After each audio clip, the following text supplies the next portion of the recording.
আমাকে এক ভাই বলেছেন যে আমাদের সর্বশেষ খতিয়ান বা সর্বশেষ রেকর্ড আরএস কিংবা বিআরএস রেকর্ড যেটা আপনার এলাকায় যেটা আছে, তো সর্বশেষ রেকর্ডে আপনার দাদার নাম আছে। দাদার নাম থাকার পরে আপনারা মৌখিক বন্টন মূলে আপনারা বাপ চাচারা এই সম্পত্তিটি মৌখিক মূলে মানে মৌখিক বন্টন মূলে আপনারা ভাগ করেছেন। এক্ষেত্রে আপনি দুইটা দাগে ভোগ দখলে আছেন। মৌখিক বন্টন, কোনো লিখিত রেজিস্ট্রিকৃত বন্টননামা দলিল না, মৌখিক ভাগবাটোয়ারার মাধ্যমে দুইটা দাগে আপনি ভোগ দখলে আছেন। মোট 5টি দাগে সম্পত্তি আছে।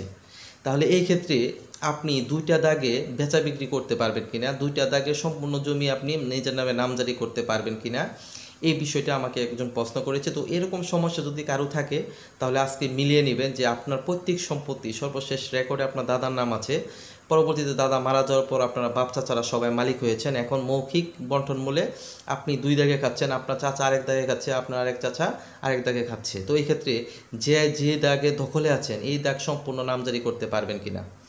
করতে পারবেন না।